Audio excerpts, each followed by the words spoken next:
Ready? All right. Very pleased to be joined by Nelly Korda here at the Hilton Grand Vacations Tournament of Champions. Nelly, how does it feel to kind of kick off the 2025 season here again at Lake Nona? Yeah, it's one of my favorite events of the year, getting to play alongside celebrities, former athletes. So it's a really fun and unique event, and no better way to start off the year than also playing so close to home. And just take us through the off season. What'd you do? What'd you work on? Anything fun? Yeah, I mean, I didn't finish playing until the 22nd of December, played with my dad, so that was a nice way to finish off the year, and then put the clubs away just for a little bit for that last week in December, and then started practicing again, with a bit of a quick turnaround, but didn't really practice on anything too specific. Tried to dial in the driver a little bit more, the QI35, which I'm going to put in play this week for the first time. So just a little bit of like equipment changes, but yeah, other than that, not really anything. Cool. All right, we'll go ahead and open up to media in here before opening up on the Zoom. Anyone want to start?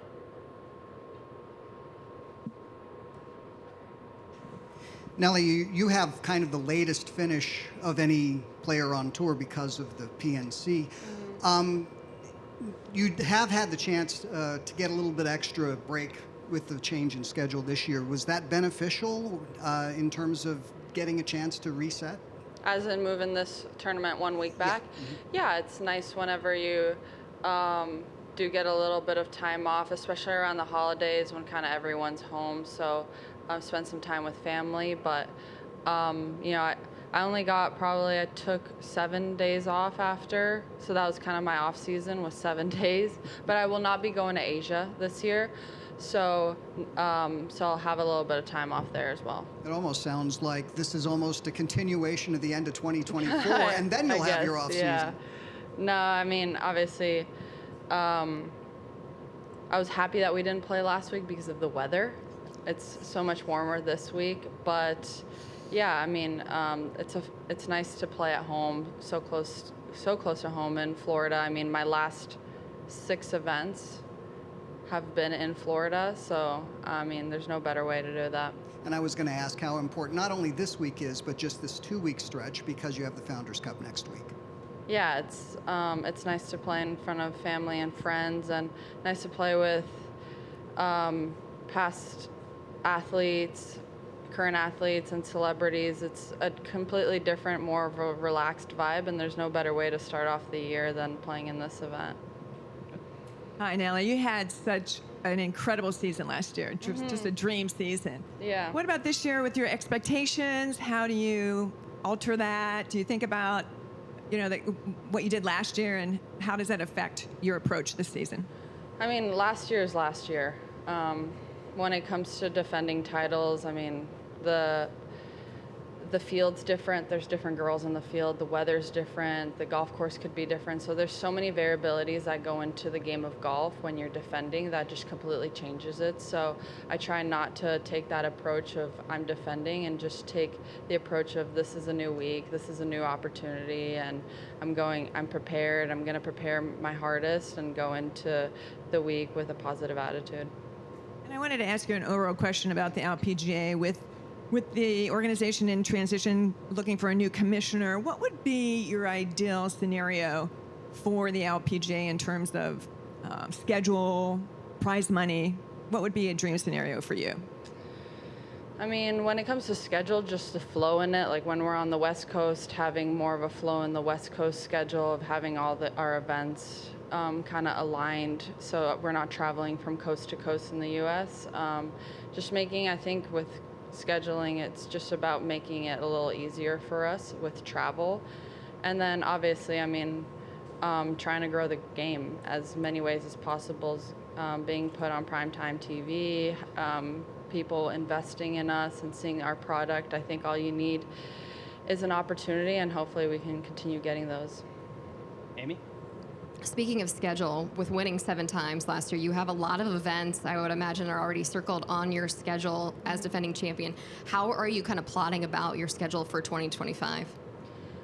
Yeah, I mean, I think there's a great flow in it. I mean, you start off the year in Florida with the 2 events, and I'm not going to play Asia, and then, I'm going to go to the West Coast, start in Arizona, then Vegas, and then kind of you want to be primed for the majors, right? So scheduling around there, and then on top of that, you have to make sure that your body is 100%. So last year I had an injury towards the end of the year, so close. And so that's going to be my number one goal, is just to stay healthy. Like if my body's not feeling 100%, then I'm not going to push it. Have you made any adjustments to your schedule for 2025 with that in mind, or are you going to kind of just see how it goes? I'll see how it goes. I kind of have my first part of the year till Chevron kind of set. And then after that, it'll just be like how my body's feeling. Over here. Mike Brodsky, Florida National News. Hi. Are there any celebrities that you're looking forward to meeting this weekend or playing with on the golf course this weekend? Yeah, I heard that George Lopez is playing for the first time. I think that's exciting. I watched a bunch of shows with him growing up. And then my usual, I mean, I love playing with Derek Lowe, Kevin Millar, Chris Lane too. I really like him. So I usually request them. We'll see if I play with them. But I love this event because you create such great friendships, and then you come back and you're very excited to see everyone. Good luck this weekend. Thank you. All right, we'll open up the Zoom for a few. We'll start with Beth Ann.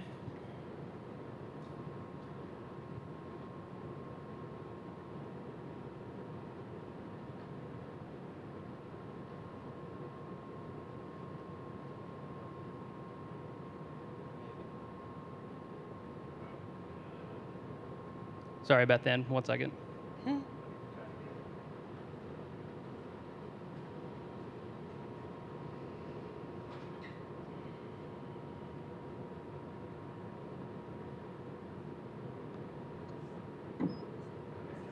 right, Beth Ann, you hear us? Yes, I do. Okay, there you go. Hi. Hi, Nelly. Happy New Year. Happy New Year.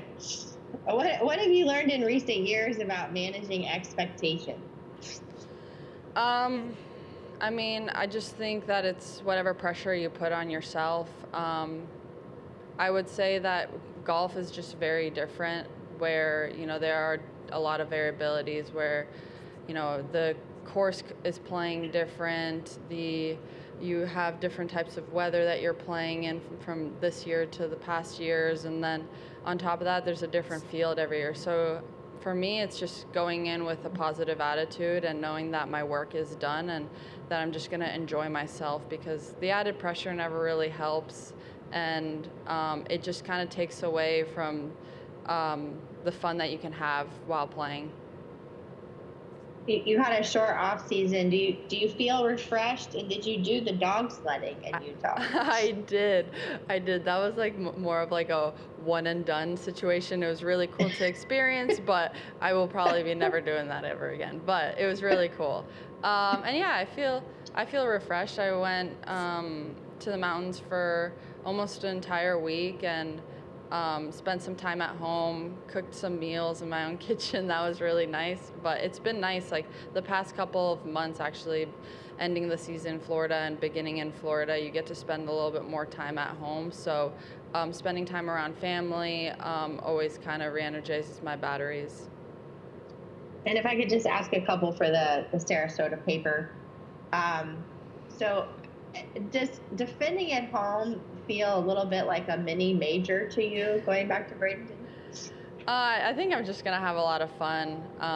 Hopefully last year the crowds were amazing, so hopefully they come out again this year. And there's no better feeling than playing in front of family and friends and playing in front of a home crowd. So I'm just going to soak all that up and try to, take it a shot at a time and see where the week takes me.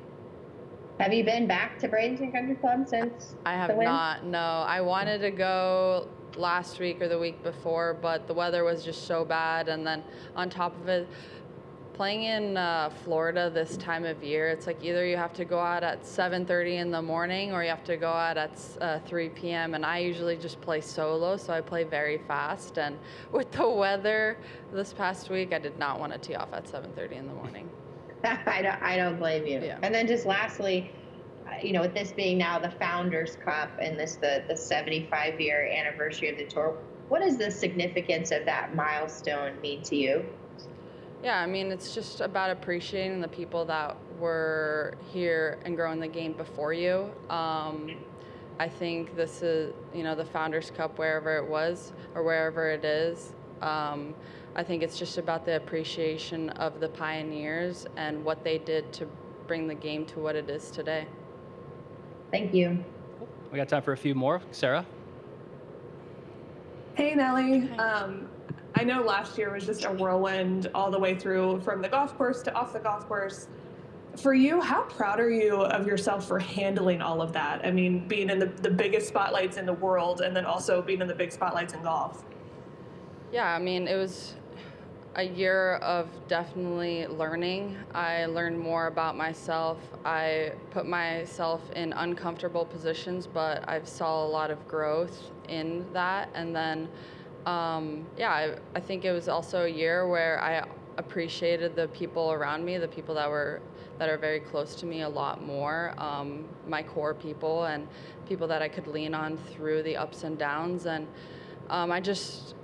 last year was definitely a very, very, very crazy year, but I'm also very grateful for the ups and downs because I think I learned a lot more about myself. Where did you see like the biggest growth in yourself? Is it just managing those ups and downs, or was there something that you're like, oh dang, I really grew in that area across the whole of 2024? Yeah, I think it was just like being more confident in who I am as a person, like not conforming to what people want me to be, just be who I want to be, and just seeing more confidence in just myself, and also knowing like that I have an amazing group of people around me and that, I appreciate so much. Awesome. Good luck this week. Thank you. And then we'll finish up with Jill. Hey, Nelly, a couple quick questions for you. First of all, you talked about getting in some cooking. What's your go-to meal that you're famous for? I've been cooking a lot of goulash, and then in Florida I cook a lot of whitefish too. So whitefish and veggies, roasted asparagus with garlic and any type of cheese, Parmesan cheese usually. Sounds very healthy. Yeah. And then you mentioned George Lopez. What kind of draws you to him and his personality? I just love like the comedies he was in growing up. I mean, he always made me laugh. Like I haven't seen any of the shows or reruns from what I watched when I was a little kid, but he was someone that my brother and I always watched after school, any type of show, and just really excited to get to know him too. Okay, and lastly, your thoughts on the Sayre Pak for Hills tournament, being canceled at this point. That's obviously one that you would have been defending. Your thoughts on that, and then also how that kind of sets up as the lead up to Chevron, given there's only a couple events in March now. Yeah, I mean, obviously super unfortunate for the fans, the players, and everyone involved in the event not going back and playing that event. But, there's nothing you can really do about it. I know the LPGA worked tirelessly to make that event happen, but at the end of the day, there's not much you can do about that. Thanks. Awesome. Thank you so much, Nelly. Best of luck this week.